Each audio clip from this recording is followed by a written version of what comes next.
Referring to one of the most creative individuals of all time, Sigmund Freud wrote, "The great Leonardo remained like a child for the whole of his life. Even as an adult, he continued to play, and this is why he often appeared uncanny and incomprehensible to his contemporaries." For a creative genius like Leonardo da Vinci to have been described like this by Freud is not surprising, given the remarkable creative capacity of children. Most people, unlike da Vinci, lose these traits which promote creativity as they grow older. However, as those who have studied creativity have learned, there are ways to promote creativity, even in those who view themselves as uncreative. In this video, we will look at the nature of the creative process and explore ideas on how to stimulate creativity in order to live a more fulfilling life. The creative process begins when an idea of something to create emerges in one's mind. Whether it be a book, a painting, a song, a software program, or a business, one often becomes overwhelmed with a sense of euphoria and motivation when they first start thinking of what they could create. Yet for many, this initial stage in the creative process is also the last. As the euphoria wears off, self-doubt and resistance sets in, as one questions whether they are even capable of such an achievement. "The poem in the head is always perfect," wrote the American poet Stanley Kunitz. "Resistance begins when you try to convert it into language." Speaking of the paralyzing effects of resistance, Stephen Pressfield wrote, "Resistance cannot be seen, touched, heard, or smelled, but it can be felt. We experience it as an energy field radiating from a work in potential. It's a repelling force, it's negative. Its aim is to shove us away, distract us, prevent us from doing our work." Self-doubt and resistance, even for creative geniuses, is a normal part of the creative process. While deterring the majority of individuals from cultivating their creativeness, creative individuals are those with the courage to proceed and the strength to overcome resistance, in spite of their self-doubt. Creative individuals also display a remarkable ability to not only tolerate ambiguity and anxiety, but to accept and even embrace it. One of the foremost authorities on the psychology of creativity in the 20th century, Frank Barron, designed an experiment which displayed the extraordinary ability of creative individuals to embrace uncertainty, chaos, and anxiety.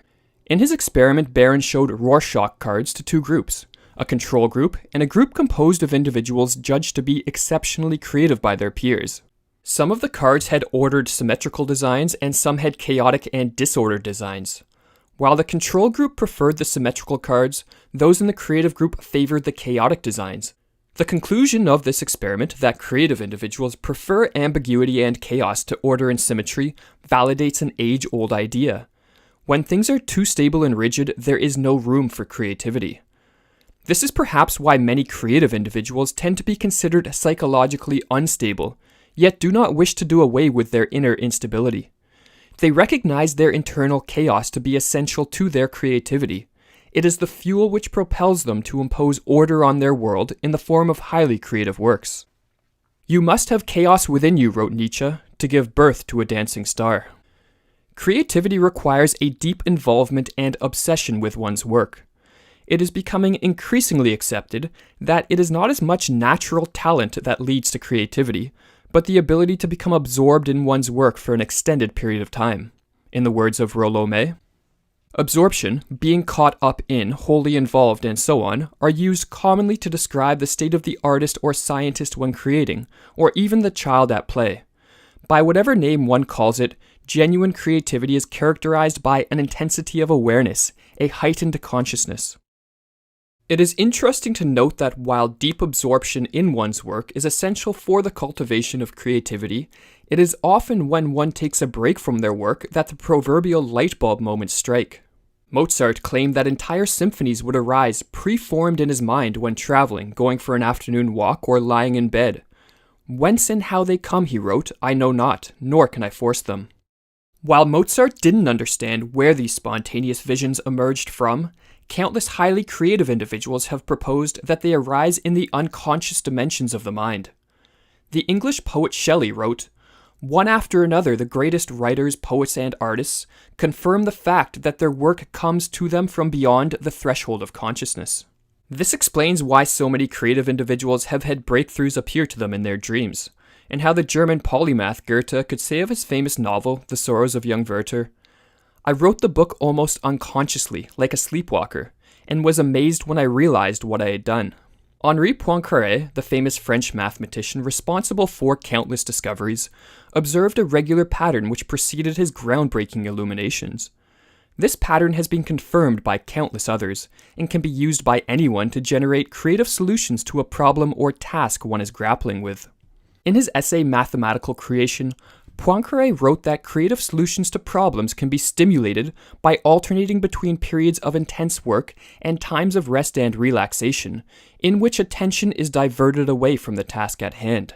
During periods of intense work, questions are fed to the unconscious, setting it in motion on the problem, while times of rest and relaxation provide a period of release from conscious tension, allowing unconscious insights to manifest themselves in the conscious mind. Poincaré concluded that the appearance of sudden illumination, arising during times of rest or diversion from work, was a manifest sign of long unconscious prior work. The philosopher Bertrand Russell echoed a similar sentiment and used the technique advocated by Poincaré to assist him in his writing. In his words, "I have found, for example, that if I have to write upon some rather difficult topic, the best plan is to think about it with very great intensity, the greatest intensity of which I am capable, for a few hours or days, and at the end of that time give orders, so to speak, that the work is to proceed underground.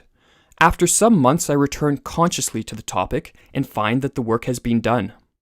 For many today, cultivating one's creativity is seen as a luxury, or a hobby one engages in during one's spare time.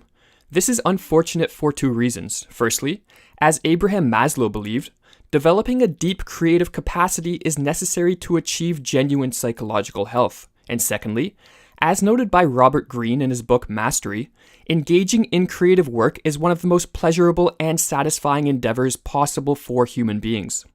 We are all in search of feeling more connected to reality. We indulge in drugs or alcohol, or engage in dangerous sports or risky behavior just to wake ourselves up from the sleep of our daily existence and feel a heightened sense of connection to reality.